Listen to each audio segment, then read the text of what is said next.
hoje eu quero falar sobre conhecer a Deus e você fazer Deus conhecido, tá bom? Esse princípio já foi ministrado aqui na igreja várias vezes. É o que rege a minha vida. Um dia eu me pus de joelho e perguntei a Deus: Deus, qual é o meu ministério? O que o Senhor quer que eu faça para ti? E eu interpretei, Deus falou comigo profundamente no meu espírito, e isso me ministrou por completo, de que não há outra forma de servir senão conhecendo a Ele e o expressando através daquilo que você se propõe a fazer. Pegou aí? Então preste atenção, você nada fará se você não a partir de qualquer tipo de serviço, você não fizer isso uma extensão do seu conhecimento de Deus. O conhecimento que você tem de Deus, ele precisa ser o norte, ele precisa ser o fator qualitativo do seu serviço ao outro. Quando você conhece um Deus, eu ouvi isso do pastor Ed Renekiewicz, eu fiquei apaixonado. Ele falou qual é a ideia que nós temos do mundo. Mundo físico, material. Se você trata a matéria como algo ruim, que o cristão deve ignorar, que o cristão deve aguardar que seja destruído. Se você trata a cidade, a evolução, até mesmo, por exemplo, os carros são uma evolução que acabaram poluindo o ambiente. Sim ou não? Carros são poluentes. O que a gente faz é controlar o índice de poluição que um carro produz.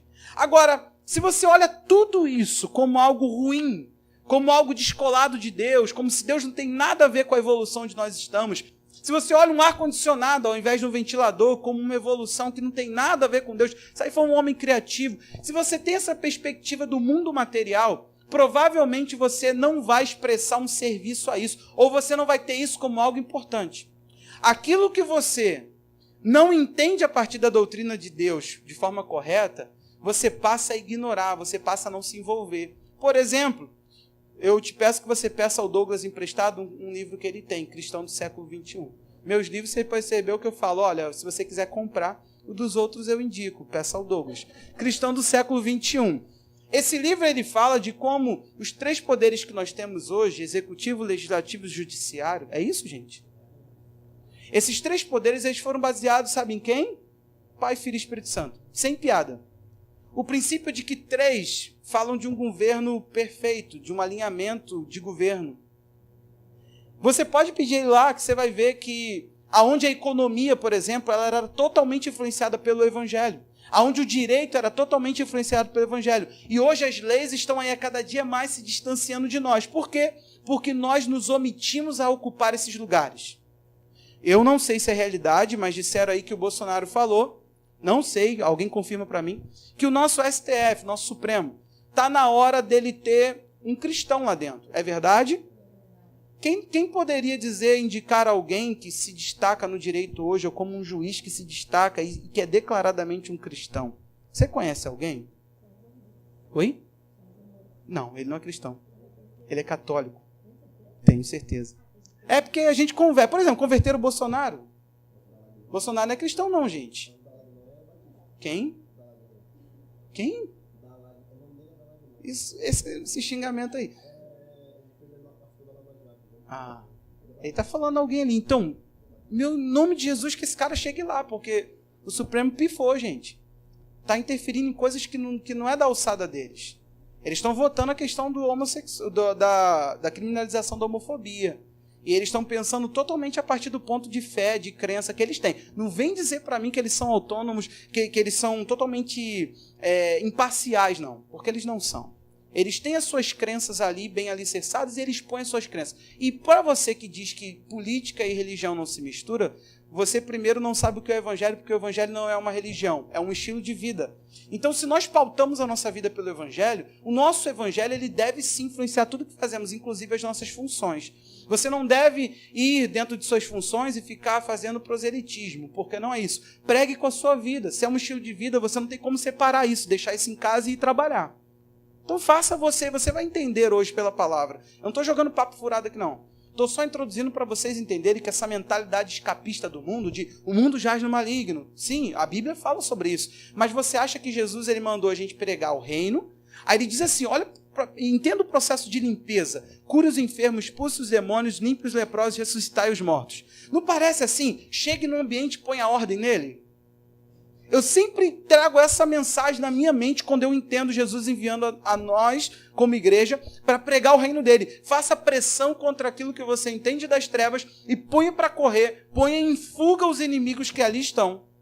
Então nós somos a unidade pacificadora do céu, mas nós fazemos a pacificação correta. A gente chega, expulsa o Satanás. Amém, irmãos? Você não gostou, não? Você é o UPP do céu, é você. Já dizem que a minha casa... Quem já viu minha casa aqui? Você já viu que ela é azul? Falaram que é a UPP da grama. Estou feliz com esse nome. Que a gente bota para correr todos os inimigos. De vez em quando eu dou uma olhada lá da janela e peço, Senhor, dá esse bairro, Pai. Dá esse bairro para a gente. A gente quer cuidar desse bairro. A gente não quer ter uma organização. Nós queremos ter uma família. Agrega pessoas a essa família. Deus, toca esse bairro. Eu fico lá da janela olhando. Às vezes eu gosto de olhar assim, as luzes assim do lugar lá. Então, você sabe que eu moro em 34 degraus, né? Então dá para ver. Aí, eu fico lá pedindo ao Senhor. Porque, de fato, Deus não me chamou para ser um religioso nesse lugar. Eu não tenho nada de religião e eu detesto a religião, porque, para mim, ela é uma alienação. Bem disse Karl Marx, ela é a droga do povo. Em outras palavras, ele falou ópio. Mas bem disse ele. Hoje, como a gente vai entender o que é conhecer a Deus e fazê-lo conhecido, eu quero convidar você a ler em 1 Pedro comigo. Capítulo 2, verso 9 e 10. Eu vou ler na NVT. Se você tem um aplicativo, já corre aí, já muda a sua versão. Esse primeiro texto de 1 Pedro 2, versos 9 e 10, nós vamos ler na NVT. Os demais a gente vai seguir na versão que temos adotado aqui como uma versão aí para os nossos cultos.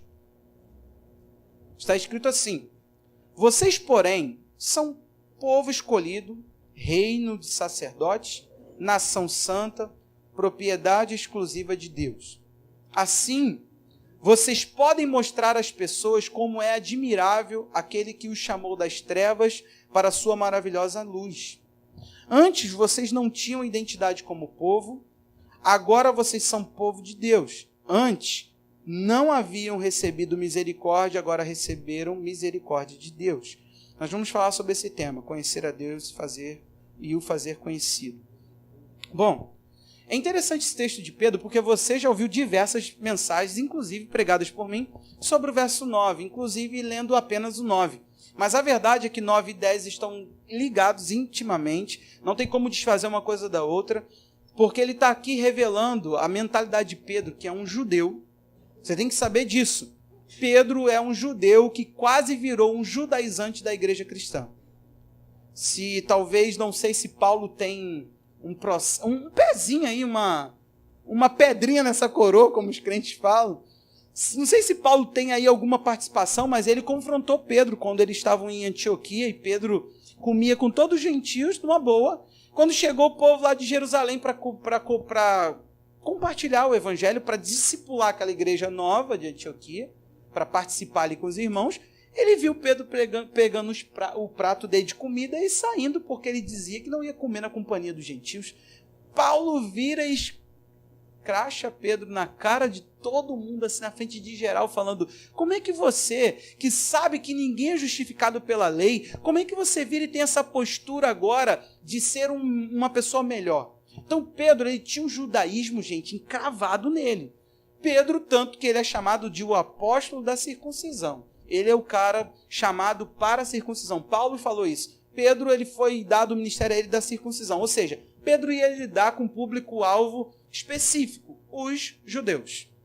O público-alvo de Pedro seria especificamente os judeus. E o Paulo dizia que ele falava que ele tinha para os não-judeus, mas a grande verdade é que ele também foi uma pedra no sapato dos judeus. E principalmente desse povo que temos falado tanto aqui no culto, dos judaizantes, que é essa galera que ficava vindo atrás da evangelização. Uma igreja se formava aqui, eles chegavam com seu bonde e começavam a trabalhar. Olha, esse povo falou aí de um evangelho de liberdade em Cristo, mas a grande verdade é que se precisa acrescentar uma coisa a mais. Nós precisamos do evangelho, mais guarde o sábado, mais circuncisão. Você precisa fazer um bocado de coisa para você ser aceito por Deus e não somente crer em Jesus. Eles estavam fazendo um processo de desconstrução, meu irmão. Não é diferente hoje. Pastor, tem judaizantes que estão entrando em igrejas? Não. É pior, meu irmão. Agora nós temos um evangelho barra macumba, evangelho barra budismo, evangelho barra... Você pode botar o que você quiser que você encontra.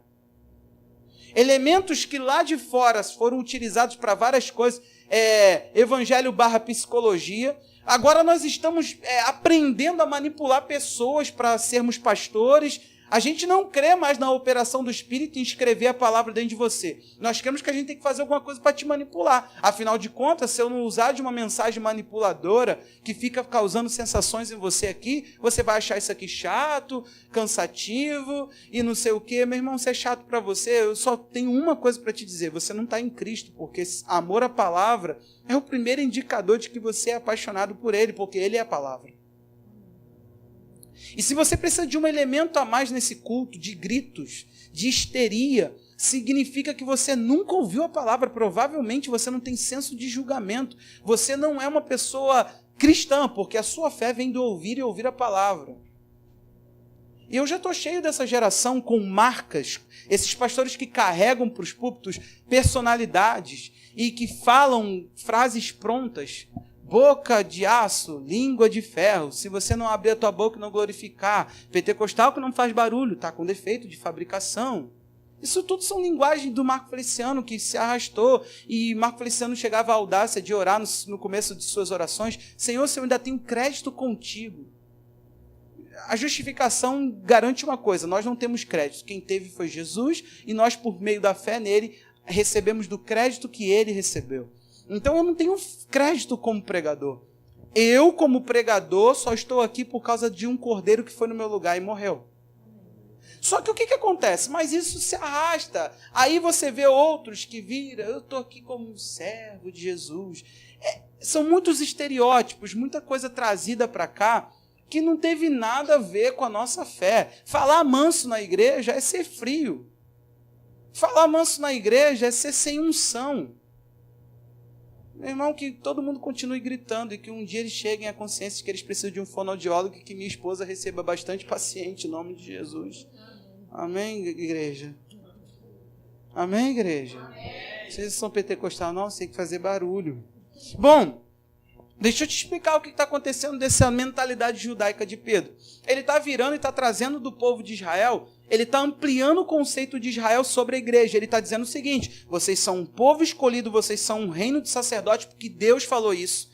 Em Êxodo 19:5, Deus vai falar que a nação de Israel era um reino. Deus não queria uma tribo, Deus queria um povo sacerdotal. Tá ok? E o que está acontecendo aqui? Ele vira e fala: vocês são a nação santa, vocês são a propriedade exclusiva de Deus. Aí ele conecta o porquê. Ele vai falar da nossa identidade para depois falar daquilo que nós fomos chamados a fazer. Primeiro ele nos afirma em Deus e depois ele nos afirma quem em Deus devemos ser.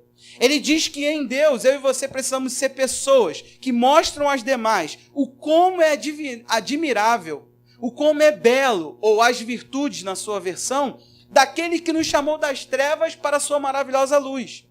Então preste atenção, eu quero começar falando de um princípio: qual a finalidade de ser quem somos? Sabe por quê? Não faz sentido para mim eu me afirmar em Deus e isso não revelar em atitudes aquilo que eu estou afirmando. Se eu digo ser um povo santo, se eu digo ser um sacerdote, se eu digo ser escolhido, se eu digo ser exclusivo de Deus, isso tem que se revelar na forma como eu trato a minha vida, na forma como eu me comporto com a vida, na forma como eu sirvo a Deus. A minha identidade em Deus me influencia naquilo que faço, naquilo que sou.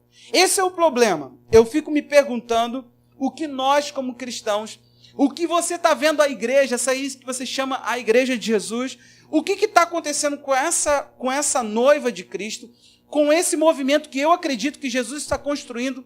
Eu não sei se os homens estão atrapalhando, mas que Jesus está tentando construir, ele está. O espaço que o pastor deve dar é sair da frente e falar: Jesus, o que eu faço para colaborar? O que o senhor está construindo?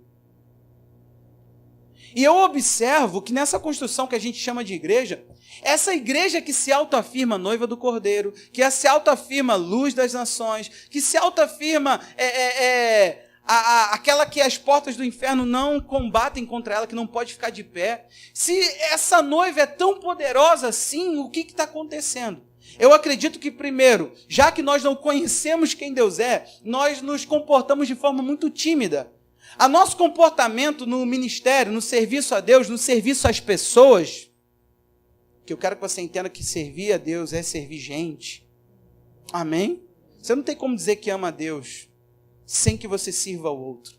Me mostre isso por meio do amor a alguém, e aí eu vou entender que você literalmente ama a Deus. Mas é amor. Você sabe por quê? Nós estamos servindo a Deus num sistema muito egoísta. Eu estava vendo uma situação, esses dias eu fui abordado por um amigo meu, e ele me deixou mal na frente de pessoas e eu não quis retribuir. Ele não é um amigo, ele deixou de ser amigo, é uma pessoa que eu conheci numa época da minha vida. E sabe o que aconteceu? Ele virou para mim e falou assim, me encontrou, me abraçou, falou assim, olha, você sabe que olha aqui para mim, você sabe que, rapaz, que saudade, vem, aquela coisa toda de... Aí eu cumprimentei as pessoas que estavam na mesa com ele, porque ele estava num restaurante. Aí ele falou assim, você ainda está lá naquele lugar das 4 patas? Eu falei, não, na garagem não, nós já temos um lugar. Que isso, cara? Pô, me leva lá. Você sabe para quê, né? Ele quer vir aqui pregar para vocês. Eu não sei a finalidade, não sei o que ele prega, não sei o que ele crê. E eu não estou trabalhando você para viver uma semana, meu irmão. Estou trabalhando você para ser alguém que vai habitar o reino celestial. Então, meu irmão, meu trabalho é muito duradouro para vir alguém estragar tudo numa noite. Pegou aí? Pastor, por que só você prega de vez em quando a pastora e alguém que você... por isso mesmo. Porque eu não estou aqui para ficar emprestando o microfone para alguém ficar enchendo linguiça para a tua vida, porque você não está aqui para ouvir uma semana para abastecer tanque. Você está aqui para viver a eternidade. Aí sabe o que acontece? Um camarada desse pegou e virou e falou assim. Aí ele falou, me leva lá, eu fiz uma cara de... Não fiz nada. Fiz assim. Aí ele... tá vendo aí? Quando tu era pequenininho, a gente... Aí eu olhei para os amigos dele, olhei para ele e falei assim, pô, cara, nada a ver. Fala isso não. Tipo assim, não vai adiante, porque vai ficar legal não se eu decidir falar também. Porque vomita e não quer ouvir. Aí... Eu virei, estava com a pastora e o Alexandre, eu falei assim, tudo tocou, ele é daqui de Vila de Cava, perguntou se eu estava vendo que a igreja dele cresceu muito em Vila de Cava, a igreja está bonita, toda bonita lá. Aí ele veio, fez o merchandise dele, aí ele virou e falou assim, beleza, eu dei aquela cortada, que eu não queria ideia, não tinha nada ali que me acrescentava, nem do Cristo, nem de nada, eu abracei, toma ali, vamos embora. Aí sabe o que acontece, meu irmão? Presta atenção. Eu poderia falar para ele o seguinte, não, cara, muito pelo contrário. Quando eu era desse tamanho aqui, às 5 da tarde eu estava fazendo faculdade, e no seminário eu estava fazendo meu trabalho de faculdade para entregar na terça-feira, que era o único dia que eu tinha em casa, e eu te chamei para pregar. Só que quando eu era desse tamanho, você mandou a tua esposa me ligar domingo, 5 da tarde, dizendo que você não ia ao culto. Ia ficar lindo, não ia? Primeiro, um cara que se esconde atrás da esposa, um cara que só prega quando lhe convém. O que eu estou querendo dizer? Aí eu fui atrás de saber quem era o meu amigo, saber a realidade de quem ele é hoje. Meu irmão, hoje ele é pastor. Eu falei, tá explicado. Porque tem algumas pessoas que você fala assim, pastor, passou a não prestar. Aí eu vi as fotos, sabe? Uma foto de terra, cara de poder... Porque sempre tem uma foto assim, já observou? Tô falando mal, não. Escuta, eu quero chegar num ponto. Aí fui caçando, falei, caraca, deixa eu ver quem é, né? Essa igreja poderosa que ele pregou. Eles fazem um trabalho no Restituindo Vidas. Quem sabe aqui o centro de recuperação que nós fazemos um trabalho lá. Centro de recuperação da Pá Virada, meu irmão. Onde nós fomos muito enganados e tudo mais. Aí, para você ter noção, eu era um mantenedor, eu fui expulso de lá porque eu sentei na cadeira para discipular o Charles. Você esteve lá, né, Milton? Lá no Restituindo Vida, lembra? Eu fiquei impedido de entrar no sítio porque eu sentei na cadeira do coordenador para acalmar o Charles, que ele queria sair na época. Eu fui expulso por causa disso. Porque eu tenho sede de poder, sabe? Eu curto uma cadeira vazia de líder, É porque eu não tenho cadeira de escritório. Então, quando eu vi uma assim, eu fiquei tentado. Aí sentei lá e me perdi nesse pecado aí. Gravíssimo. Fui impedido de entrar no centro de recuperação. Depois eles falaram que não, porque quiseram voltar atrás, porque não contavam com a astúcia do povo de contar isso para mim. Só que esse cara estava lá, o que eles fizeram? Eles pregam uma palavra, é isso que eles fazem com o centro de recuperação, para dizer que a igreja faz um trabalho. Eles vão lá, alguém prega uma mensagem, eles deixam uma bolsa de compra e faz assim, ó, bate foto para jogar no Face. Estou mentindo, Ailton? Aí, sabe o que eles estão fazendo ali? Eles não estão servindo aquelas pessoas, eles estão se servindo. Porque eles que precisam se sentir importantes, eles que precisam se sentir autoridade. Há um conflito no nosso serviço cristão. Eu não posso subir aqui por mim, eu tenho que subir aqui por você. Nós estamos colocando pessoas imaturas e vazias de si mesmo, de Deus, para ministrar, para servir. E essas pessoas estão indo para o ministério para autopromoção. Elas acreditam ainda que Deus, quando falou, Abraão, farei o teu nome grande, é que Abraão seria o cara do outdoor. Mas não, meu irmão. O grande homem que Abraão foi, influenciou. Deus não quer fazer um nome famoso. Deus quer fazer com que a obra dele na vida de uma pessoa seja totalmente vista e glorificada. Por que eu falei isso? Sabe o que está acontecendo? Outro dia faz muito tempo, conversando com a pastora Aparecida, ela estava me contando de um pastor que ele ia apanhando na boca de fumo. Você sabe por quê? Foi fazer trabalho de favela, ele falou que ele tinha que bater foto para mandar de relatório para a igreja. Só que ele bateu selfie com os caras de fuzil. Que geração é essa que precisa tudo ser expresso numa foto? Será que a gente não está fazendo as coisas para isso? Será que eu estou aqui pregando por mim ou por você? Será que você está vindo fazer o que você faz aqui? É por sua satisfação ou para que Deus se satisfaça no serviço através de você? Para que Deus sirva pessoas através da sua vida? Sabe por quê? É interessante que ele nos torna, o que o texto fala, sacerdotes, nação santa, povo escolhido, propriedade exclusiva. Agora, ele faz isso para você mostrar para as pessoas o como ele é admirável. Então, o trabalho de alguém que se propõe a se apresentar para conhecer a Deus e depois fazê-lo conhecido é sumir. Você sabe a história de João Batista? Eu vou te contar rápido. Esse menino nasceu debaixo de uma pergunta. Quem virá a ser essa criança? Essa foi a pergunta do nascimento do bebê. Aí todo mundo sabe que foi debaixo de milagre que Deus trouxe João Batista. Isabel era estéril, a mãe dele. Aí sabe o que acontece? O anjo se apresenta, faz tudo isso. Você já sabe a história. Por fim, João Batista, ele vive na época da perseguição dos bebês. Lembra quando Jesus nasceu, criança de 2 anos para baixo, Herodes mandou matar? Então o que acontece ali? Provavelmente João Batista naquela ocasião foi deslocado para o deserto e viveu nos desertos até o dia de se manifestar para Israel. Com seus 30 e tantos anos. Ele viveu em anonimato por 30 e tantos anos. Só que, se você não sabe, o sacerdócio ele era passado de pai para filho.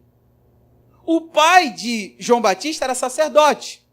Sacerdote tinha regalia de comer daquilo que era oferta. Regalia, interprete no bom sentido, tá? Regalia de comer daquilo que era oferta ao Senhor. De se vestir com uma roupa especial. Era visto como autoridade diante dos demais, como a tribo que o Senhor escolheu para ser a sua herança. Você sabe quem se torna João Batista? A voz que clama no deserto. O homem que anda de pelo, roupa de pelo de camelo e come mel e gafanhoto. Ou seja, ele baixa num nível do quem ele era. Aí a Bíblia diz que os sacerdotes, presta atenção, que há 30 anos atrás, talvez, tinham perguntado assim, o que virá a ser o nascimento dessa criança? Agora esses mesmos sacerdotes enviam pessoas a João Batista a perguntar, quem é você? Você sabe o que ele responde? Ele poderia responder, meu irmão, eu sou o cara. Eu sou simplesmente aquele que veio. Ele responde, eu sou a voz do que clama. Eu sou aquele que diz preparai o caminho do Senhor. Ele poderia falar, eu sou aquela criança que nasceu debaixo de milagre. Ei, eu sou filho de sacerdote. Vocês não estão me conhecendo não, gente. Era para eu estar lá no templo com vocês. Não, Ele foi despojado de tudo. Será coincidência que ele vira, quando seus discípulos começam a querer uma competição, ele fala assim, olha, João, o que está acontecendo que aquele Cristo que você apontou, agora ele está batizando tanto quanto você. Ele virou e falou assim, o homem não pode receber alguma coisa se do céu não lhe for dado. É necessário que ele cresça e que eu diminua. É à toa que esse cara fala isso? O desafio do ministro cristão não é se tornar uma coisa poderosa, conhecida, divulgada, é se tornar um ninguém. Alguém sobre o qual Deus pode repousar a mão e encher de graça. Fazer mais. Eu quero ver como Paulo. Eu quero chegar ao nível de falar, eu faço algo que a graça de Deus faz em mim, e eu faço muito mais do que todos os outros, mas não eu. Como Paulo disse em 1 Coríntios 15:10. A graça de Deus em mim. Eu quero conseguir falar isso, meu irmão, e eu quero te incentivar a vir comigo nessa mesma mentalidade. Nós não precisamos entrar dentro de instituição e sair pelos nossos Face, não que isso seja pecado, botar a foto até para divulgar. Não.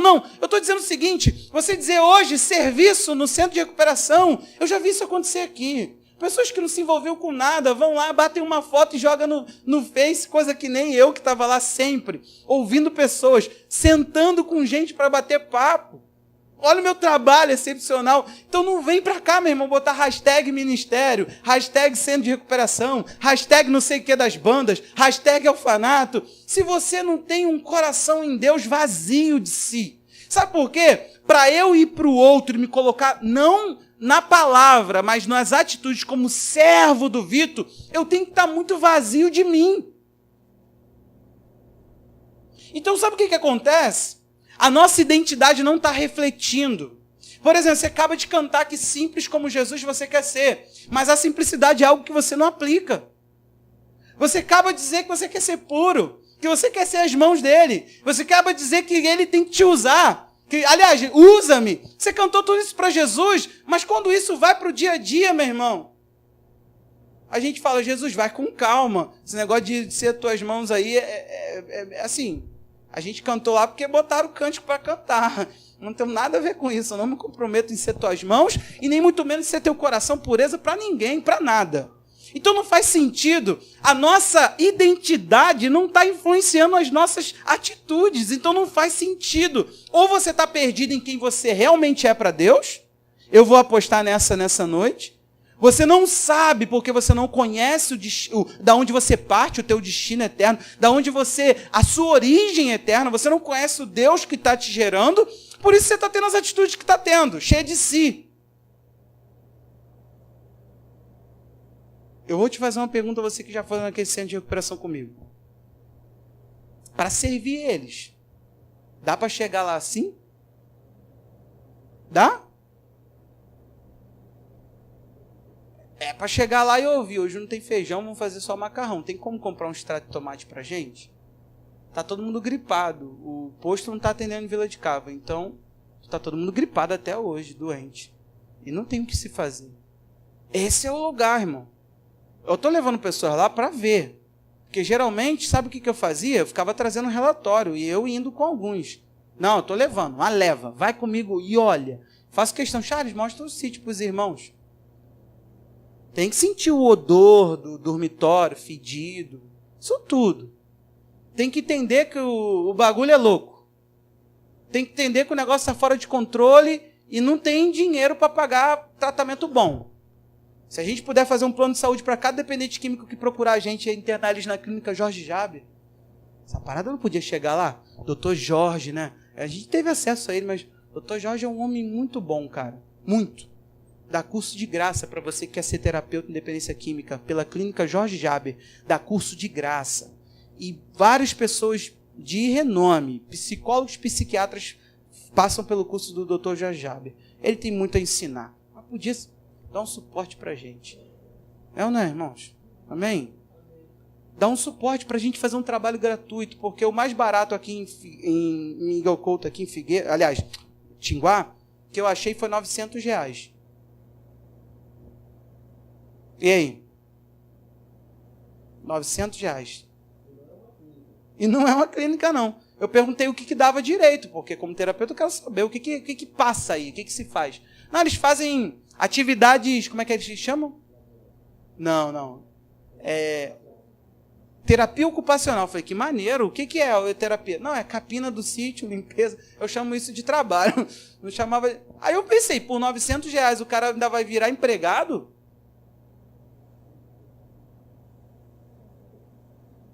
Tem gente explorando gente aqui dentro de Tinguá, meu irmão, em nome da dependência química. E nós podemos fazer algo que seja mais notório, amém? Uma coisa de mais qualidade, amém? O sítio está abertinho para a gente. Tem novidades boas chegando aí. Mas, está aberto o serviço para a gente ir lá fazer. Está na hora da gente botar para quebrar. Fazer o que Deus mandou a gente fazer, irmão. Na graça dele. Agora, preste atenção. Eu estou tentando ministrar você para que você não se perca. Para que você não entenda que é só fazer. Eu quero que você se entenda em Deus. Sabe por quê? Não tem como eu mostrar às pessoas como Ele é admirável se eu não o conheço. Não tem como eu anunciar as virtudes de quem eu não me relaciono. Então sabe o que é o mal do século? São ministros que vêm para cá falar de verdades que decoraram, que ouviram na internet, que estudaram, que ficaram olhando a moda. Tá uma baderna no Brasil, vou falar de política no culto de domingo.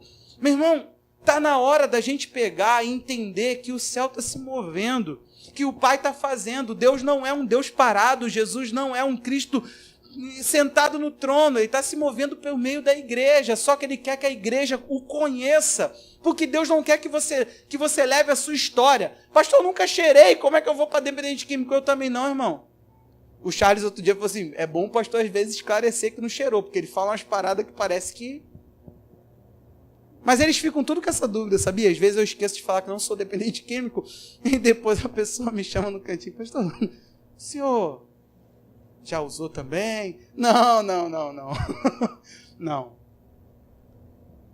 Não porque eu sou melhor, é porque Cristo não deixou, não deu tempo. Sabe Deus aonde eu ia chegar. Agora preste atenção nesse versículo, só anote. Mateus 5, do verso 14 a 16, Jesus está falando de você ser a luz do mundo e não se esconder. Amém? Quando chega no 16, ele vai falar assim, assim brilhe também a sua luz diante dos outros, para que vejam as boas obras que fazem e glorifique o Pai de vocês que está no céu. Preste atenção, ele mais uma vez fala, quando você vai e faz, o Pai fica em destaque. Interessante que aqui ele não fala brilhe a sua luz para que os homens vejam você como você é bom. Ele fala brilhe a sua luz para que o Pai veja. Para que o Pai veja. Aliás, perdão, para que o Pai seja visto. Para que o Pai seja percebido e glorificado. Então preste atenção, a sua vida é um apontamento para Deus. É como se fosse uma placa indicando a sua origem. As pessoas vão para você e falam assim, por que você é assim? A sua vida tem que estar assim, ó. Nunca assim, ó. Tem muita gente com uma placa na sua própria direção, se engrandecendo, crescendo, ao invés de estar diminuindo, ao invés de estar se tornando servo de todos, nós estamos nos tornando Senhor de todos. Nós queremos ser servidos o tempo todo. A nossa mente, ela gira em torno do lucro. Meu irmão, às vezes tem que perder. Para você servir pessoas, você vai ter que perder. E para isso, ninguém melhor do que Deus. Que não tinha nada a ver, não era o responsável pela queda. Ele podia deixar a gente aqui se lascando, mas não. Se esvaziou de sua glória, se tornou homem, te serviu com a própria vida. E às vezes nós não olhamos isso, e isso não faz parte da nossa identidade. O Cristo que falou que segui-lo é tomar a cruz, e assim como ele, segui-lo, assim como ele fez, fazer também. Ou seja, morrer para si mesmo, se esvaziar. A gente não tem pegado esse exemplo e posto em prática no sentido de que eu preciso não ser, eu preciso deixar de ser. O evangelho é esvaziamento, é despojamento de quem eu sou por causa daquele que eu conheci. Quem eu conheci se tornou tão a razão da minha vida que eu perco tudo para estar com ele. Paulo disse isso em Filipenses 3. Ele disse, eu considero tudo como, eu gosto muito de refúgio. Cocô, fezes. Ele falou, tudo para mim perdeu sentido por causa daquele. Ele começou a falar que ele queria chegar à sublimidade, à excelência do conhecimento de Cristo. Ou seja, para ele chegar lá, ele falou, eu considero tudo perda. Eu perdi todas as coisas para conhecer Ele. Então, o que começa a acontecer com a vida de quem começa a conhecer Deus? Deus começa a ser a nossa órbita, a gente começa a orbitar em volta de Deus. Tudo começa a estar ligado a Ele. Não tem como desvincular a vida de quem conhece a Deus de Deus. O que está acontecendo é que nós fazemos forças para servir, força para amar, porque não conhecemos a Ele. Eu quero que você entenda que se você não conhece a Deus, se você não tem tido um relacionamento com Ele, faz um favor para essa igreja, meu irmão. Se retire da sua função. Pare de servir aqui. Você está sendo prejudicial. Porque as suas atitudes não vão ser compatíveis com o Deus que você diz servir. O seu amor às pessoas, às coisas, não vai ser compatível com esse Deus. Para conhecer a Deus, para você servir a Deus, você precisa conhecê-lo.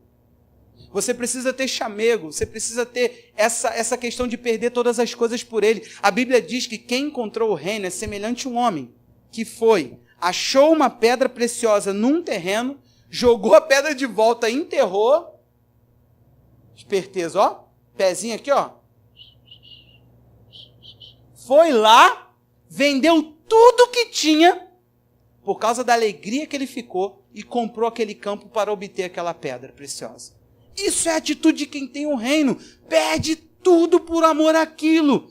Então, meu irmão, se você não tem estado nesse comportamento de desprendimento total, estou citando Mateus 13, a parábola, se depois você quiser lá olhar a parábola do reino que fala disso. Se você não tem esse desprendimento total para servir, é porque você nunca conheceu a Deus. Sinceramente. E sabe o que vai começar a acontecer? Você vai começar a perceber essa diferença. Você vai começar a entender daqui para frente. Pastor, por que eu sou tão mesquinho? Eu peso tanto o ficar numa cantina. Por que eu sou tão mesquinho ao lidar com as crianças? Por que eu dou o meu pior para tudo que eu faço aqui na igreja? É porque você não conhece Deus. Você não o serve através do seu serviço para as pessoas. Você se serve. Você está aqui para se sentir importante, não para tornar Deus conhecido. Isso faz toda a diferença. E você vê um monte de pessoas em lugares que você fica assim, gente, para que faz o que faz? Por que está onde está? Está prejudicando, está atrapalhando, está ficando fardo, está ficando pesado. Eu não, meu irmão. Eu quero mais é conhecer a Deus, porque se eu conhecer, eu vou expressar Ele através do meu serviço, e isso vai ficar visível. A minha paixão, a minha devoção, a minha entrega, Deus irá ser o motivo do meu desprendimento, porque quando eu olho para Ele, Ele me fascina de tal forma, que eu falo, Senhor, não faz nenhum sentido servir a mim mesmo, não faz nenhum sentido, já que eu fui desfeito servo do pecado, servo do império das trevas, fui trazido para a tua luz, fui trazido para o teu reino, me faz sentido é te servir, me faz sentido é me entregar. Então o que eu posso fazer ainda será pouco, porque nós não estamos lidando com o enchimento de uma igreja, com o crescimento de uma instituição, nós estamos lidando com o destino eterno de pessoas. Uma pessoa daquela que sair daquele sítio, uma pessoa dessa aqui que se perder aqui dentro, uma pessoa que não for alcançada pelo teu ministério, meu irmão, essa pessoa ela estará desprovida daquilo que deveria estar salvando ela. Nós somos a causa de Deus ainda acreditar no mundo. A igreja está aqui para iluminar, para trazer clareza para as pessoas, para trazer a oportunidade das pessoas verem algo diferente acontecendo, para que elas olhem para nós e falem assim, qual é a razão disso? Você, ó. Por que você é assim?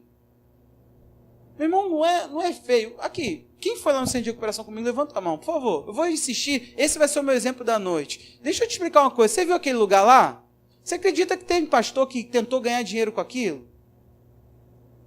A mulher está ressabiada, agora não mais, mas ela estava ressabiada a beça comigo. Quase que eu falei, não, isso não é entrevista de emprego. Ela falou assim, ó, já vou logo falando que não tem dinheiro, essas coisas não dão dinheiro, a gente não tem como pagar ninguém. Eu falei, não estou atrás de emprego.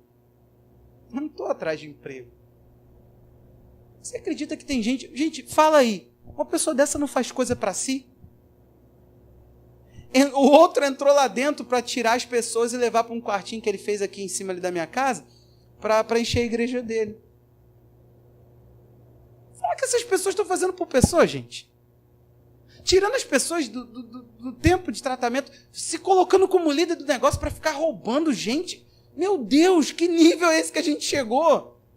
Os caras há uma semana estavam no crack, na cocaína, dentro de uma cadeia. Na outra você está pegando o cara e ensinando o cara a ser antiético, a ser insubordinado. Você está ali, que serviço é esse? Eu não suspeito que isso foi mirado para Deus. Duvido que isso foi apresentado como serviço. A pessoa sabe que ela está ali para se servir, que ela não presta talvez para mais nada nesse mundo, e dentro da igreja qualquer coisa está servindo. Aí a pessoa pensa, eu vou ser um ministro cristão, porque, sei lá, eu vou gritando aqui na frente, vou falando um monte de enchendo linguiça, vou falando de todos os personagens bíblicos, as pessoas vão curtindo, e quanto mais grito, mais ungido se parece, aí todo mundo vai na euforia, acabou o culto, amém, aí eu começo a revelar. Quinta-feira eu revelei bastante aqui no culto. Quem perdeu quinta, foi uma revelação atrás da outra. Foi ou não foi, pessoal? Revelei para geral, tinha gente assim, ó.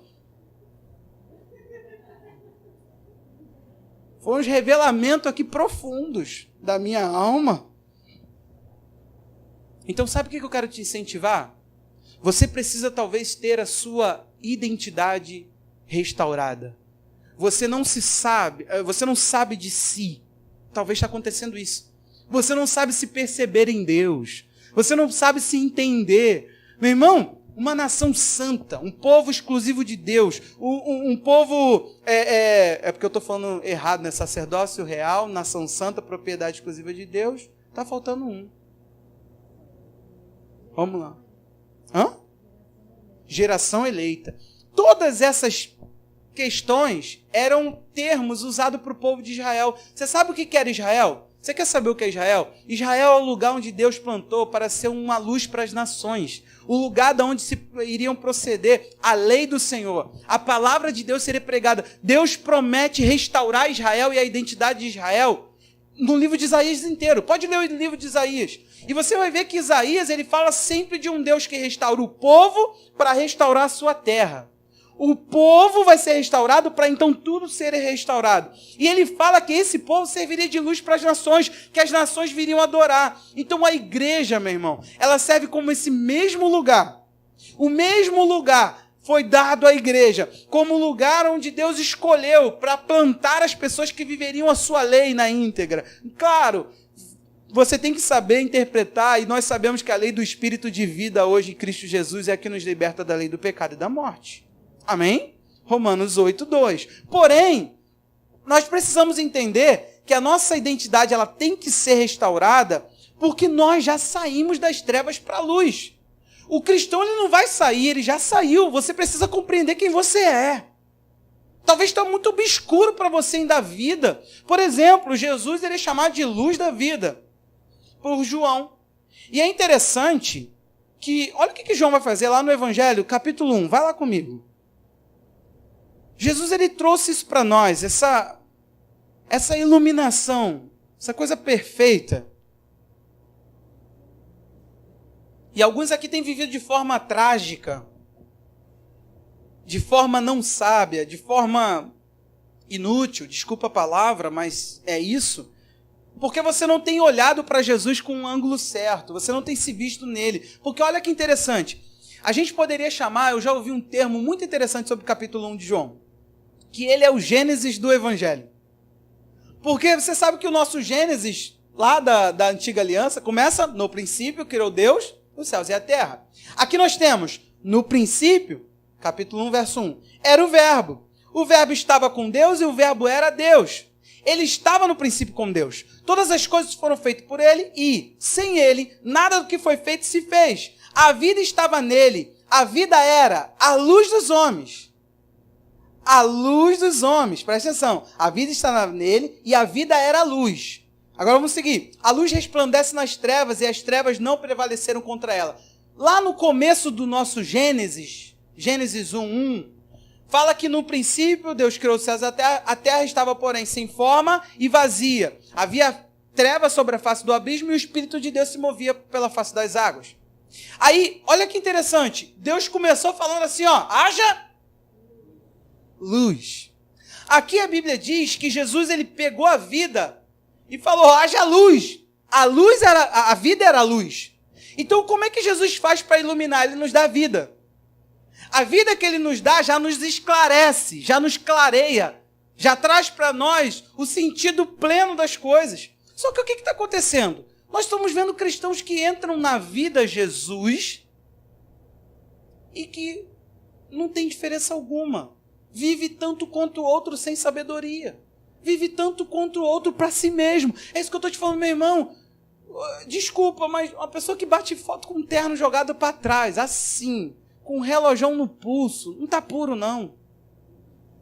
Nós estamos com tanto problema no evangelho, a gente tem que dar um choque de simplicidade nas coisas. E não é falsa modéstia, não é falsa simplicidade, é verdadeiro coração de olhar e falar assim, cara, eu me importo com as pessoas, eu me importo muito pouco com o meu nome, ministério fulano de tal. Isso tem que cair no nosso meio. Ministério Beltrano, pastor, você está falando para a gente, mas aqui ninguém é pastor. Não, eu quero que você se descontamine desse evangelho, porque às vezes tu espera isso da gente. Eu já falei para você que sentou um camarada aqui comigo e falou, nós temos que fazer essa igreja crescer? Que ele falou que eu tinha que ter 12, porque 12 era um estímulo. Quando eu falava que os 12, as pessoas, todo mundo queria ser 12 do pastor, todo mundo queria trabalhar. Se eu preciso disso para mover você, eu vou desconfiar que isso aqui tem muito de mim, nada de Deus. É eu me movendo pela instituição. Agora, cadê Deus? Onde está o Espírito Santo que moveu a igreja até hoje? Será que ele está tão paralisado que eu tenho que usar de estratégia da ganância do poder? Isso foi o mínimo, tá? Que o irmão pediu. Ele falou também que nós teríamos que ter o ano do... que era moda. Não, aqui a gente elege um princípio, nós estamos trabalhando, crescer na graça e no conhecimento do Senhor Jesus. É um princípio. Eu vou o tempo todo eu oro, Deus nos dê um princípio que precisamos ajustar. Quem está vindo na administração de graça e está bebendo mesmo, sabe que você sabia talvez muito pouco de graça. Que você está precisando compreender muito mais o que é ser um agraciado. O que é Deus ser favorável a você?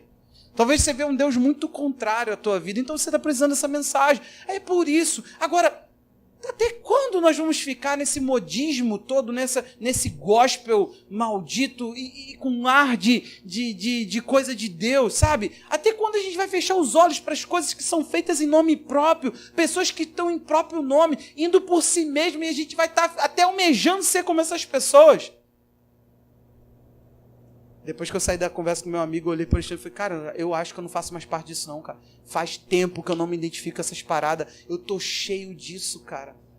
Eu tô cheio dessas paradas de sentar com gente que é cheia de si, que sabe que tem os seus cargos e poder. E aí você vê que o cara é um tapado, não sabe o que está fazendo ali, mas ele está ali liderando gente. Tô cheio de gente que aprendeu a falar para vocês, que aprendeu a palestrar. Isso tudo se aprende, gente. Isso tudo se aprende. Agora, não tem como. O conteúdo não se aprende. O conteúdo é revelado. E sabe o que é mais triste? Um pregador que não tem um conteúdo revelado, provavelmente ele vai subir ao púlpito e ele vai expressar de si mesmo. E as pessoas vão começar a notar que o que ele fala não tem vida. Que o que ele fala não é real. É uma das coisas que eu mais prezo. Eu desfruto daquilo que creio. E eu desfruto daquilo que creio, por isso eu prego. Eu não quero impressionar você. Eu quero te colocar a par do que é o coração dessa igreja. A gente está falando disso de serviço desde semana passada. Então, se Jesus ele ilumina a vida, aliás, ele ilumina você com a vida dele, ele pega a vida e pá, te ilumina, está na hora de você mostrar que essa luz te alcançou de alguma maneira, trazendo outras atitudes para que Deus seja visto. E é interessante, meu irmão, que quem conhece a Deus, ele não tem como negar. É o que nós lemos no texto acima, nós não lemos, mas eu citei, de que uma casa edificada sobre um monte, não uma cidade, não pode ser escondida. Uma luz acesa não é para botar um pote sobre ela, é para esclarecer, para trazer luz. É para iluminar. Quando a gente acendeu isso aqui, simplesmente isso aqui ficou claro. Se isso aqui for apagado, você vai ver que a escuridão fica. Então preste atenção, você é assim, uma vez que você está aceso, olha aí. Bem-vindo, é a luz. É a luz que ilumina. Então preste atenção nisso aqui. Em 1 João, capítulo 1, versos 5 a 7, só anote. Ele diz que Deus é luz, nele não há trevas. Se nós dissermos que mantemos comunhão com ele e andarmos em trevas, mentimos e não praticamos a verdade. Não tem como conhecer a Deus. Ouça o que eu estou te falando aqui. Não tem como conhecer a Deus e isso não ser refletido. Não tem como. O conhecimento de Deus não é teórico. O conhecimento de Deus é uma revelação. Por isso que Paulo diz, nós, com o rosto desvendado, refletimos a glória que vem do Senhor. E somos transformados de glória em glória, na mesma imagem, pelo Espírito. Refletimos. Não tem como. Se você acha que alguém está fazendo algo em nome de Deus, por mais lindo que pareça, mas isso não reflete Deus, saiba de uma coisa, essa pessoa não está diante do espelho. Ela não é um espelho para a glória de Deus refletir nela. Ela não está diante da imagem correta. Ela não conhece o seu Deus. Ela fala de um Deus que ela decidiu pregar a ele porque lhe convém. Porque está dentro de igreja. Por isso que esse sistema de pegar igual um maluco, sair multiplicando a igreja, isso é loucura. A gente tem que ter sentido do que está sendo multiplicado. De que se as pessoas que estão nos ministérios, elas conhecem a Deus. Meu irmão, pelo amor do Pai, vai para Ele. Ele é a maior forma de fazer você amar. Para de fazer força, esforço, eu me importo. Vamos supor, a gente vai falar desse tema, porque eu me importo com as criancinhas do orfanato, Andressa. Eu fico lá com as criancinhas, eu me importo tanto, eu vou doar meia para as crianças. E é mentira. Teu coração tu não está nem aí para tudo isso. Isso é triste, isso é vazio. Você precisa ter em você esse senso, te puxando a ter uma atitude. É o que eu falei com a pastora, eu falei, como olhar aquele centro de recuperação agora e esquecer ele? Eu fico me perguntando isso todos os dias. Cara, como é que eu faço se eu precisar dar meia volta? Como é que eu faço se eu precisar sair? Como é que eu faço com os caras? Porque eu não estou nem aí para líder também, se não quiser a gente ir lá, se entender errado a nossa ajuda. Porque a gente não está querendo doar, a gente está querendo trabalhar no centro, é diferente. Então, como é que eu faço se eu precisar fazer isso aqui? Porque vínculos se criam. Eu falei aquela palavra de manhã, quem estava lá comigo ouviu? Saindo dali, o cara já estava assim, esperando. O outro terminou, ele já me catou e falou, pastor, eu preciso desabafar. E se ele não fica, se eu não tenho um momento com ele e não esclareço para ele, esse cara ia estar até agora. Ele falou, eu estava vivendo um dia horrível por causa de algo que ele passou.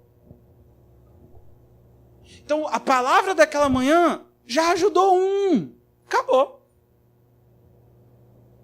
Te garanto que é menos um que está pesado, pensando, eu falhei, minha recuperação está indo para o lixo, eu não sou crente de coisa nenhuma, ou o diabo está me possuindo. É menos uma pessoa pesada, saiu dali leve, foi ler o livro dele, isso aí. É o evangelho alcançando, meu irmão. Chegando para as pessoas, proporcionando leveza, paz, proporcionando aquilo que Jesus trouxe. Jesus, ele trouxe isso, paz para as pessoas. De volta à conexão com Deus que nos liga à alegria, à paz, à justiça, à retidão, ainda que tenhamos lutas, batalhas. Entendeu? E você é portador dessa mensagem. É você que tem que levar esse Deus que tem poder para fazer o que está fazendo na sua vida. Agora, se você não manter comunhão com Ele, você ainda estará em trevas. E isso levará a se refletir nas suas atitudes, porque você andará em trevas porque você mente. Você não tem comunhão com Ele. Mas se você tiver comunhão, a palavra diz que é automático, meu irmão. Ele nos purificaria de todo pecado. O sangue de Jesus nos purifica de todo pecado. E nós temos as trevas rompidas da nossa vida. Não há trevas que não possa ser dissipada. Eu quero falar agora sobre uma coisa. Eu quero que você anote isso. Você precisa habitar lugares arruinados. Você entende isso? Há uma promessa sobre nós como povo. Se eu disse para você que Isaías falava sobre restauração, disse para você que nós somos o povo, que quando nós nos posicionamos, a nossa identidade reflete isso. Quando nós somos em Deus, sabemos a nossa identidade, nós vamos refletir restauração. Agora olha comigo, esse aqui eu preciso que você leia, Isaías 58:12. Você precisa habitar lugares arruinados. Você precisa estar na companhia de pessoas destruídas. Porque sobre você é uma promessa. Sobre você é uma promessa como povo dele. Vamos lá? Vocês reconstruirão as antigas ruínas. Em algumas versões está assim, os filhos de vocês. Quem está assim? Lê aí, alguém? Uma pessoa? Os teus filhos. Vamos lá. 58:12. Vocês reconstruirão as antigas ruínas. Levantarão os fundamentos de muitas gerações. Serão chamados de reparadores de brecha, de restauradores de veredas, para que o país se torne habitável. Meu irmão, a terra não é nada sem você. É você sobre alguma terra que faz ela ganhar significado. Pelo amor de Deus, quem mora em Figueira, para com essa alienação que botaram na tua cabeça que você tem que sair daqui, que esse lugar não presta. A gente tem que estar aqui para clamar por justiça. A gente tem que estar aqui para ficar inconformado. Tem que ter alguém para dizer, eu não conformo com essa pista do jeito que é. Eu não me conformo com esse Miguel Couto todo furado, meu irmão. Eu pago mesmo PVA de alguém que mora na Barra da Tijuca. Eu pago mesmo PVA. Eu tenho direito às mesmas coisas. Ou você vai ficar conformado? Ou você vai ficar agora alienado? Querendo mudar para ambientes que você considera melhores? Você não vai ser solução para nada? É muito cômodo, meu irmão, eu fechar os meus olhos e achar que o governo vai fazer alguma coisa. É papel da igreja restaurar lugares arruinados. É papel do povo de Deus. E sabe o que é interessante? Por muitos anos vocês ouviram a Lagoinha fazer ajuntamentos e orar. E orar com base no princípio. Se o meu povo, que se chama pelo meu nome, se humilhar e orar, e buscar a minha face, se converter dos seus maus caminhos, eu ouvirei do céu, perdoarei os seus pecados e sararei a sua terra. Nós não entendemos que há um princípio aí. Se eu, como povo de Deus, me esvaziar de mim, buscar o Senhor, orar a Ele, me converter do meu mau caminho, eu começar o processo de restauração em mim, Deus ouve, Deus me perdoa e Deus começa a sarar o lugar onde eu estou. Até quando você vai ficar perdido na sua identidade como povo de Deus? Para que ser povo de Deus, meu irmão? Para vir à igreja. Para portar uma Bíblia, para cantar louvor, hino. Para que ser povo de Deus, meu irmão? Eu sou povo eleito. Por quê? Porque eu vou para o céu. Jesus orou e nos ensinou. Venha a nós, aonde estamos, do teu reino. Venha para nós, venha para cá. Traz, manifesta. Enche o ambiente que eu estou. Então deixa eu te falar uma coisa. Fica aí aguardando justiça de governo A ou B. Eu vou fazer o seguinte. Eu quero me mover e eu preciso que uma igreja esteja alinhada comigo. Sabe por quê? Porque a gente precisa sim ir e servir as pessoas, mudar os ambientes. Porque enquanto os nossos vereadores que nós colocamos lá dentro continuar sendo egocêntrico e servindo a si mesmo, você vai viver fazendo reuniãozinha com o vereador e ouvindo lorota de que ele vai fazer X ou Y e vai colocar um desocupado, desentendido lá dentro que não entende um bulunfas de leis para julgar as leis do nosso município. Enquanto a gente não se colocar para ser influência, outro dia eu estava com uma pessoa daqui da igreja, no salão dessa pessoa cortando o cabelo. Era época de eleição para prefeito, vereador. Sabe o que aconteceu, meu irmão? Entrou um rapaz que era pré-candidato. Aí eu estava conversando com o povo, dizendo o seguinte, olha, gente, talvez aqui não tenham pessoas desentendidas. Eu estava explicando para o salão. Talvez aqui não tenham pessoas desentendidas, mas vocês sabem julgar se um projeto de lei é constitucional? Quem aqui leu ou conhece a Constituição? Todo mundo ali não era pessoas desentendidas. Elas falaram assim, não. Eu também não. Eu falei, vocês já perceberam que a gente vai votar agora para vereador? E nós vamos votar para essas pessoas ir lá para dentro, fazer leis para nós, sendo que nem nós aqui sabemos o que realmente vem a ser o constitucional ou não? Se a gente não sabe o que é benéfico, vai mexer com impostos, com coisas, com baratear ou encarecer Tudo isso vai ser, essas pessoas vão movimentar no nosso município. Aí eu estou falando isso, entra um pré-candidato a vereador. Já estava facinho, meu irmão, porque o cara é o seguinte, você sabe que vereador tem questão de legenda. Então o cara ia entrar e ele é uma pessoa muito conhecida ali. Só que o pobre coitado, ele ia ser bem votado, mas ele não ia ter voto. Acho que o mínimo, dependendo do partido, 4.000 votos. O cara não tinha 200 pessoas por ele. Mas essas 200 elegia algum sem vergonha que está na ponta. Pegou aí? Vai acompanhando. Aí a pessoa pegou, foi fazer uma piada, porque conhecia o cara e falou assim, fulano, você sabe dizer o que é constitucional? A pessoa nem fez a pergunta direito. Eu já vou logo avisando. Não me faça pergunta nenhuma, porque eu vou ter uma assessora. Eu só vou ser o vereador. O cara era tão simples que ele não sabia o que ele estava falando. Então ele abriu a boca e falou, eu vou ter uma assessora. Olha que é a informação que deram para ele. Vem para ser candidato, se filia ao nosso partido. E sabe o que você vai ser? Você só vai ser candidato. Fica tranquilo que para todo o restante você vai ter uma assessora. Aos interesses de quem essa assessora está ali? A mulher que entende. É a mulher que te prejudica. Mas você vota no cara dos doces. Olha o que está escrito. Olha o que Jesus fez em Mateus 4.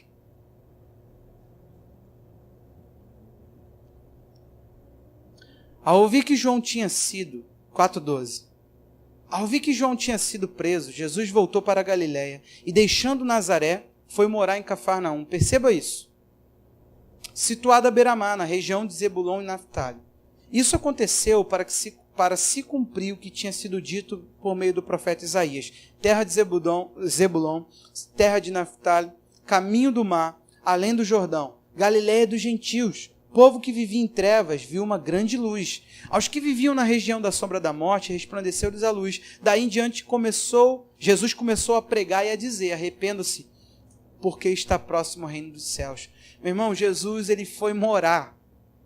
Eu quero que você entenda, para você que entende que Jesus não tinha casa. Pelo amor de Deus. Como é que alguém mora num lugar? Aquele lugar que destelha um telhado, ninguém voltou para botar as telhas de Jesus, cara. Mas destelharam para o paralítico entrar. Aquela era a casa de Jesus. Jesus teve uma casa. Ué, mas não está escrito que ele não tinha aonde repousar a cabeça? Cabeção. Ele não tinha morada aqui fixa. Ele não ficaria aqui. Ele não estava aqui para ficar morando aqui. Ele estava aqui de passagem. Por isso que Jesus falou, eu não tenho onde repousar, meu irmão. Eu não paro. Ele estava falando isso para quem ia seguir ele. Então ele falou, andorinha tem ninho. A raposa tem os seus convinhos, eu não tenho onde reclinar a cabeça. O que ele tá? Aí todo mundo fala, viu, coitado, não tinha nem casa. Então ele morava como? Como é que alguém mora num lugar que não é chamado de casa? Como é que é isso, gente? Pelo amor do Pai, esquece essa ideia que você tem. Jesus estava falando, eu não fico em lugar nenhum, eu não repouso, eu fico indo. Vocês querem me seguir? Eu não tenho onde parar. É a mesma coisa que eu faço para vocês. Vão comigo sábado que vem no centro de recuperação, às 18 horas, que nós vamos passar um filme lá. É verdade. Aí eu falo para você, mas de lá não tem destino certo, não. Quem me seguir, a gente vai parar lá no Jequitibá, comer um rodízio de petisco e depois voltar para casa. Nós também não vamos parar, não. Nós vamos para uma vigília. Não, isso aí já não é verdade. Nem o Jequitibá, nem a vigília. Sábado que vem, se for voluntário, você me procura no final do culto. Então deixa eu explicar uma coisa para você. Olha aqui para mim. Você precisa aprender com Jesus a habitar em lugares arruinados, porque ele falou, tem um povo sentado, acomodado, confortável, em meio às trevas. Jesus chegou para iluminar esse lugar. Agora, sabe o que acontece? Você é a única luz que se bota debaixo de um caneco e fala que você está iluminando alguma coisa. Você é a única luz que quer se esconder e quer falar que você dá luz para as pessoas. Você é a única luz que não vai para os lugares onde tem as trevas. Você é a única luz que não habita nos lugares arruinados. Só que sobre você é uma promessa, meu irmão. Eu profetizo que a gente vai pegar gente destruída. Senhor, eu me abro para isso, eu oro por isso. Que sejam gente destruída chegar nesse lugar. Chega da gente pensar que evangelho é para bonzinho, meu irmão. Para gente de cabelo para o lado repartido. Também para esses, mas... Sabe o que eu estou cheio? Estava falando hoje com a pastora que eu tenho uns projetos que são maravilhosos de cura, que eu passei, que foram bons para a minha vida. mas que não dá para levar para um centro de recuperação porque é caro. O custo é muito alto para fazer um evento dos camaradas lá dentro. Eu estou cheio desse evangelho que é tão funcional que a gente fica vendendo ele. Eu entendo que as instituições têm que se manter tudo isso, mas, meu irmão, a gente tem que dar um choque de realidade. Nós precisamos pensar nos menos favorecidos. Paulo falou, o meu ministério foi para os gentios, mas eu fui recomendado a lembrar dos pobres. O que eu me esforcei por fazê-lo. A gente tem que entender que o ministério cristão é sim para os menos favorecidos. Que nós servimos, aquilo que temos, aquilo que possuímos, serve sim aos menos favorecidos. Deve sim servir. Tem que estar sim à disposição. Interessante é que Paulo chega lá em Atos 20, Jesus não tem registro dessas palavras de Jesus, mas ele vira e fala, e relembrei as palavras do Senhor Jesus. Ele serviu aos pobres e relembrou as palavras do Senhor Jesus. Mais bem-aventurado é dar. Você não tem citação de Jesus em nenhum evangelho, em nenhum outro lugar. Isso era algo que foi aprendido da igreja. A igreja entendeu isso, é aquele chamado tradição oral. Foi transmitido para ele, que transmitiu para ele, que transmitiu para... A igreja falava essa linguagem. Chegou até Paulo. E Paulo disse, as palavras, eu tenho que recordar as palavras de Jesus. Mais bem-aventurado. Vamos lá, meu irmão. Eu cato aqui agora a chave do golzão. E alguém pega no avanço. A Ingrid, ela riu. Pá, pegou. Mas é seu, você pode vender. Tem um custozinho. Além do custo emocional. Aí a Ingrid pegou a chave do gol. Quem foi beneficiado aqui? A Ingrid. É essa a questão do reino. Ele falou, mais bem-aventurado é quem dá. Não é quem recebe. É quem supre. Não é quem tem necessidade. Eu quero saber de que lado você quer estar, meu irmão. Porque tem muitos aqui que só querem estar do lado dos supridos. Do vem a mim. Vem a mim. É para mim. Me dá. Me discipula, me treina, me isso, me aquilo. Ora por mim, faz tudo por mim.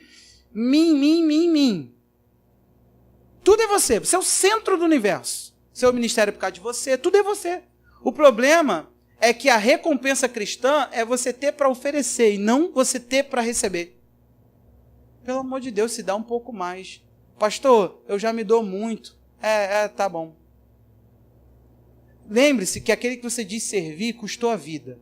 É só isso que eu te peço. Olhe para as atitudes de Jesus e se pese, meu irmão. Se o que você faz, tu acha que é suficiente para alguém, tu acha que tá bom, que você já deu muito, só faça isso. Só se pese, só se observe. A gente acha que faz muito com aquilo que faz.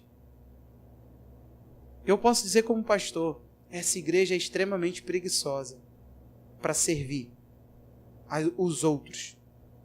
Essa igreja aqui é uma igreja acomodada, mas isso vai passar. Isso vai passar. Vocês estão mudando muito, eu posso testemunhar isso. Mas ainda assim existe a maioria de nós são preguiçosos, só faz aquilo que não custa. Servir custa. Servir custa. O coxinho do gol está estourado do lado direito. Você sabe que na época do acampamento arrebentou minhas 2 balanças porque o carro estava cheio de compra. Pá, arrebentou as balanças. Graças a Deus, Deus abençoou. Eu sofri um acidente, passei por um negócio, mas o carro estava cheio, por isso ele arrebentou. Cheio de gente, cheio de compra. Aí, arrebentou as 2 balanças da frente. Depois que o Léo me mostrou, o rapaz que mexe no carro, ele falou, cara, olha isso aqui. O negócio estava bambinho, o negócio estava ruim demais. Graças a Deus que eu não andei para longe com aquele carro. Aí você sabe o que acontece? Esses dias eu estava indo para o centro de recuperação com gente, aí me ligaram, pastor, você pega o rapaz que ele vai pegar a doação em Miguel Couto? Sim, pego. Rapaz, quando vê a doação, eram 3 caixas cheias, bem pesada. Só que o coxinho direito de trás está estourado. Mas eu coloquei as 3 caixas e o Gol fez isso. Ó. Meu irmão, nem eu sentando o bichinho voltou. E eu fui para dentro de Tinguá, andando com ele. Todos esses quebra-molas e Vila de Cava. Andriele, que faz esses buracos indo para lá. Vila de Cava é assim, é uma pista bastante lisinha, tapete, tá? Você que não sabe. Toda iluminada por olhos de gato, mas também não tem necessidade porque a iluminação é de qualidade. Tá bom? É tudo muito lindo. Tipo, o arco metropolitano tem um destaque nele, uma coisa muito legal. Tem uma luz que fica acendendo e apagando, uns pisca-pisca que eles já instalaram lá no arco. Então fica muito lindo. Aí quando você passa no arco, então, de noite, é uma maravilha. Gente, um cartão postal da nossa cidade. Eu te recomendo que você passe por ali à noite para você ver como é que é, né, André? Muito lindo. Lugar família, sabe? Muitas famílias na rua. Só família, só gente assim, um ambiente muito família. Chegou na praça de Vila de Cabo, então, tu vê um monte de famílias destruídas. Aí, quando eu olhei o carro arriado, meu irmão, cheio de gente de caixa, e eu sabendo a conta do coxinho vai para minha conta, você pensa assim, você fala, cara, nessas horas tu tem que ter o coração certo. Eu tô te falando isso para te dar um exemplo, não porque eu pesei, porque eu não pesei. Eu não pesei. Eu me lembro quando a igreja aqui foi fazer o primeiro evento dela, reunião para a gente acertar detalhes de como seria o culto na frente da casa do Carlinhos. Uma pessoa levanta o dedo e fala assim, aonde pararemos os carros? A pastora Regina pegou e falou assim, na rua. O cara falou, não, eu estou com um carro novo. Se alguém arranhar. Entende onde está o coração da pessoa? Vai a pé. Pega o ônibus. Pega o ônibus, vai a pé. Então, não pode botar seu carro para passar no buraco? Você não pode. Então, pega o ônibus, vai a pé. Cara, esse centro de recuperação é muito bom. Porque você salta ali no barracão, ali no casarão.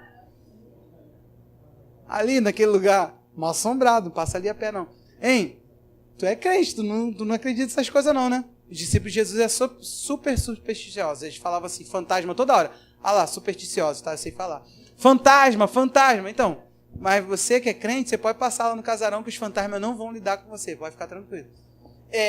Você saltou ali na esquina, 500 metros ao centro de recuperação. Você chega assim, não chega ou não chega, Neemias? Surpreendeu, de tão perto. E a pista? Tá melhor que essa aqui. A gente põe terceira e anda 40 ali. Aqui, meu irmão, a 10. Tô mentindo? A 10. Lá tá melhor, acho que eu vou mudar para lá.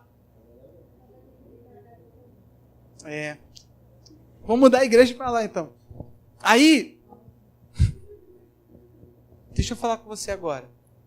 Eu quero te incentivar a você entender que vai ter prejuízos. Você vai morar num lugar atribulado, você vai entrar em situações atribuladas, você vai entrar em condições de famílias atribuladas, e isso vai te dar prejuízo, não é lucro. O que você precisa fazer para servir as pessoas é perder para elas.